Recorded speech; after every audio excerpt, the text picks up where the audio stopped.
তো বন্ধুরা, যারা গল্পের আগের পার্টগুলো দেখেননি তারা দেখে আসতে পারেন, চ্যানেলে আপলোড আছে। তো এটা মনোযোগ দিয়ে শুনতে পারেন সবাই। পরের দিন দীপ্তি বলল, আসতে পারি? সায়ন তখন বলল, হ্যাঁ আসো, তোমারই বাড়ি আর তুমি আমাকে জিজ্ঞেস করছো আসবে কি না। দীপ্তি তখন বলল, বাড়িটা আমার হলেও ঘরটা কিন্তু তোমার। কারোর ঘরে যাওয়ার আগে তার পারমিশন নেওয়াটা গুড ম্যানার্স। সায়ন তখন একটু হেসে বলল, তোমার সাথে কথাই পারা যায় না। দীপ্তি তখন বলল, হ্যাঁ তা ঠিক বলেছ। শোনো, বাবা তোমার জন্য একটি চাকরি দেখেছে, সামনের সপ্তাহের মধ্যে তোমায় ডাকতে পারে। তোমার সব সার্টিফিকেটগুলো কোথায়? ওগুলো তৈরি রেখো কিন্তু। সায়ন তখন বলল, এই রে, ভুলেই গেছি, সব সার্টিফিকেটগুলো তো অর্পণের কাছে। আমাকে মেরে ফেলার চক্রান্ত করেছিল জেনে আমি সব দরকারি কাগজপত্র আমার সঙ্গে নিয়ে বেরিয়েছিলাম। হাসপাতালে ভর্তি করার আগে সেগুলো অর্পণকে দিয়ে দিয়েছিলাম। আমি আজই ওর থেকে ওইগুলো নিয়ে আসব। দীপ্তি তখন বলল, বিকেলে যেও আনতে, এখন তাড়াতাড়ি তৈরি হয়ে নাও, একটা ভালো সিনেমা এসেছে, আমরা সবাই মিলে দেখতে যাব। সায়ন তখন বলল, আমি? দীপ্তি তখন বলল, হ্যাঁ তুমিও, আমরা সবাই যাব। বাবা টিকিট কেটে এনেছে কাল রাতে, আমার প্রিয় নায়কের সিনেমা, তাই বাবা এনেছে।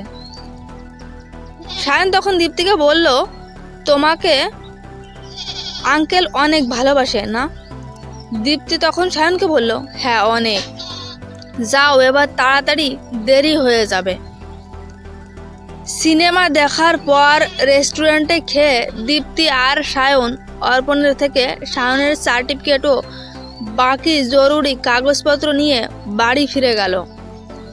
4 দিন পর সায়নকে ডাকা হলো চাকরির ইন্টারভিউ এবং সায়নের পরীক্ষার মার্কশিট দেখে তাকে অনায়াসেই চাকরি দিয়ে দিল তারা।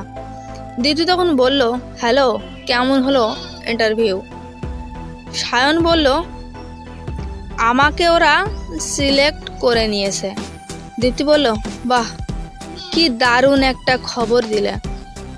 সায়ন তখন দীপ্তিকে বলল, এই সব কিছুর কৃতিত্ব তোমার। তুমি আমার জীবনটা কোথা থেকে কি করে দিলে। আমি তো ওই হাসপাতালেই জীবন কাটাতে রাজি ছিলাম।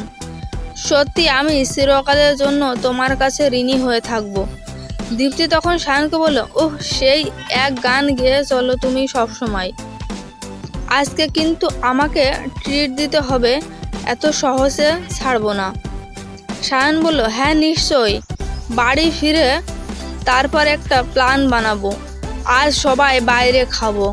দীপ্তি বলল, সবাই না, শুধু আমরা। মা আর বাবা দুদিনের জন্য কাকুর বাড়ি গেছে, পরশু ফিরবে। বাড়িতেই কিছু অর্ডার করে খেয়ে নেওয়া যাবে। তুমি অর্পণকে ডেকে নাও, আমি এদিকটা সব দেখে নিচ্ছি। বাড়িতে দীপ্তি সায়নের চাকরি পাওয়ার সুবাদে একটি ছোট পার্টির আয়োজন করলো। সেখানে মালবিকা আর তার বন্ধুকেও ডাকলো। বাড়িতে নানা খাবার আনা হলো, সাথে একটু মদ্যপানের ব্যবস্থাও করা হলো। এর আগে কেউ কখনো নেশা করেনি অর্পণ ছাড়া। 2-1 পেগ খেয়েই মাথা ঘুরতে শুরু করলো তাদের। দেখতে দেখতে রাত বাড়লো। একে একে সবাই রাতের খাবার খেয়ে বিদায় নিল। সায়ন, আমিও ঘরে যাই, অনেক রাত হলো, মাথাটাও খুব ঘুরছে। দীপ্তি বলল, না দাঁড়াও। তো বন্ধুরা, গল্পটা মনোযোগ দিয়ে শুনতে থাকুন শেষ পর্যন্ত। সায়ন তখন বলল, কি হলো আবার? দীপ্তি বলল, বাবা আমার নেই, তোমার ঘরটাও উপরে, নিচে আমি একা, আমার খুব ভয় করছে। সায়ন তখন বলল, তাহলে? দীপ্তি বলল, একটু পরে তো সকাল হয়ে যাবে, ততক্ষণ না হয় জেগে থাকি। সায়ন বলল, আচ্ছা।